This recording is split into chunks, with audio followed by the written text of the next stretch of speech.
Bahar mengaku ditembak di perut. Lalu siapa yang jadi ingat hoax Prabowo soal Ratna yang digebuk? Waspada, waspada. Dan tetapi ternyata akhirnya sekarang ini terungkap. Tak ada saksi penembakan Bahar Smith. Polisi pun juga tidak menemukan proyektil.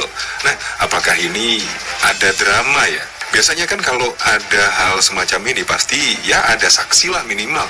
Dan pasti juga akan ditemukan lah 1 atau 2 proyektil peluru tersebut. Tetapi di sini tidak ditemukan oleh pihak kepolisian. Ini sama halnya pada saat lalu ya. Bahar Smith juga pernah ada yang meneror. Tetapi itu juga kasusnya belum tahu sampai saat ini kebenarannya bagaimana. Apakah itu juga drama juga? Dan terus terang bagi saya ini janggal gitu, karena kalau melihat dari kronologi yang beredar di banyak grup WhatsApp atau sosial media atau pernyataan dari pengacara Habib Bahar gitu ya, ini agak janggal. Orang habis ditembak gitu ya, ditembak terus kemudian pergi ke rumah sakit sendiri, diberikan perawatan, lalu kemudian lapor ke polsek atau ke polisi.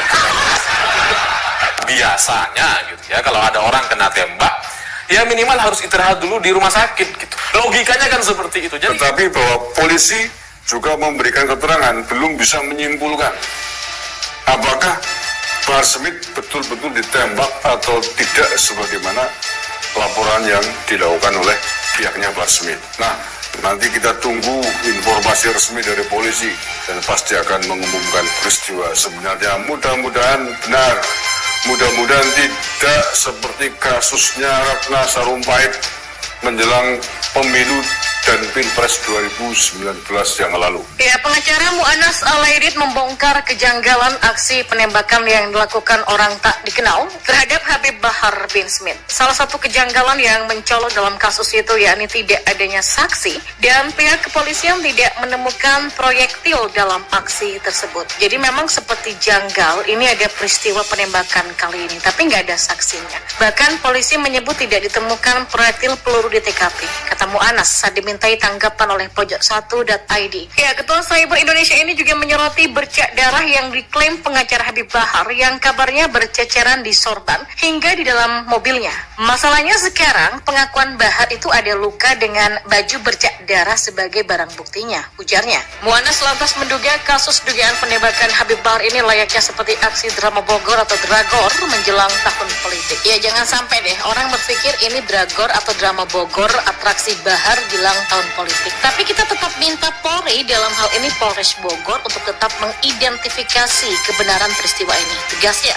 Dan dia katanya lapor polisi ya, sehingga polisi pun melakukan pemeriksaan dengan segera di lokasi. Tapi setelah dicek, tidak ditemukan bercak darah ataupun selongsong peluru dan proyektilnya. Bercak darah katanya ditemukan hanya di sorban yang diserahkan kepada pihak kepolisian sebagai barang bukti perkara yang ada. Katanya nggak takut mati tapi kok lapor polisi nih ya. Tapi ya nggak apa-apa deh, ini kan membuktikan jika bahwa Bahar Smith ini adalah orang yang lemah. Orang yang lemah dan butuh perlindungan kepolisian Republik Indonesia di bawah Kapolri Jenderal Listio Sigit Prabowo yang merupakan orang yang dipercayakan oleh Tuhan dan Presiden Joko Widodo untuk mampu kepentingan sebagai Kepala Kepolisian Republik Indonesia. Laporan polisi pun juga sudah dilakukan oleh Bahar saat dia sudah dicek di rumah sakit. Katanya dia sih ditembak oleh orang nggak dikenal dan mengalami luka di bagian perut dalam insiden tersebut. Ya, kalaupun dia ditembak ternyata pelurunya nggak berbelok. Kabid Humas Polda Jawa Barat Kombes Ibrahim Tompo juga mengatakan bahwa pihaknya sudah menerima laporan dari Bahar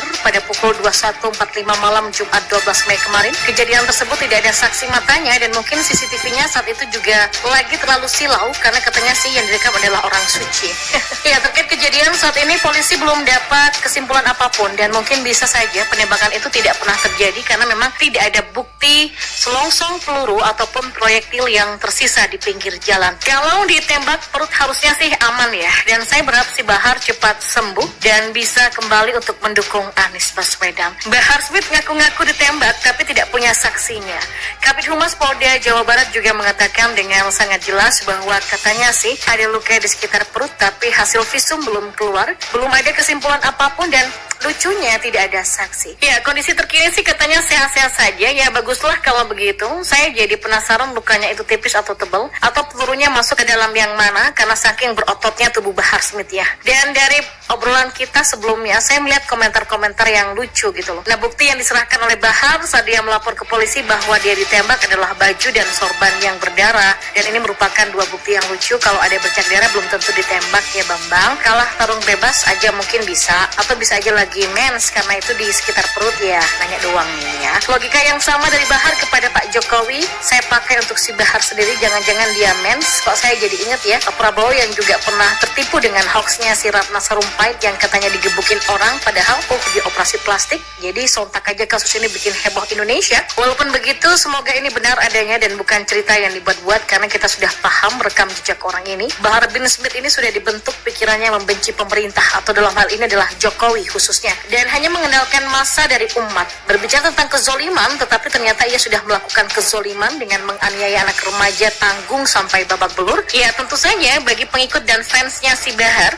menilai tindakan itu adalah heroik, padahal itu tindakan pengecut. Hanya berani pada anak kecil. Ya pengen lihat adu tarung antara Jerings versus Bahar Smith gitu loh. Kasihan loh umat yang jumlahnya banyak ini hanya dijadikan komoditas pergerakan politik meraih kekuasaan. Apa yang dilakukan si Bahar yaitu bukan keberanian, itu bisa beringas dan arogan karena merasa mendapatkan dukungan penuh oleh segelintir orang elit. Nggak banyak umat tahu akan hal ini. Bagi umat yang polos melihat ini adalah sebuah perjuangan. Kemampuan menggalang massa memang itulah yang dilirik oleh segelintir elit politikus yang tiap hari atau bahkan tiap menit hanya memikirkan kekuasaan saja. Dan lewat Rizik hal ini mereka ingin wujudkan, namun karena Rizik tidak berhasil, maka kini si Bahar dipaksa melebihi Rizik, atau katakanlah ada penerus Rizik. Tapi sayangnya orang seperti Bahar ini senang dipuja-puja dan bangga dengan dirinya sendiri. Ya umat memang harus cerdas lah agar tidak menjadi korban dari orang-orang yang menggunakan agama demi tuan yang meraih kekuasaan. Rizik ataupun si Bahar ini hanya memanfaatkan kepolosan umat. Coba lihat saja betapa mereka tidak diajak cerdas untuk berpikir, justru diajak meluapkan kebencian. Ceramahnya si Bahar nggak jauh beda dengan rocker yang lagi konsep, cuman beda tema aja ya.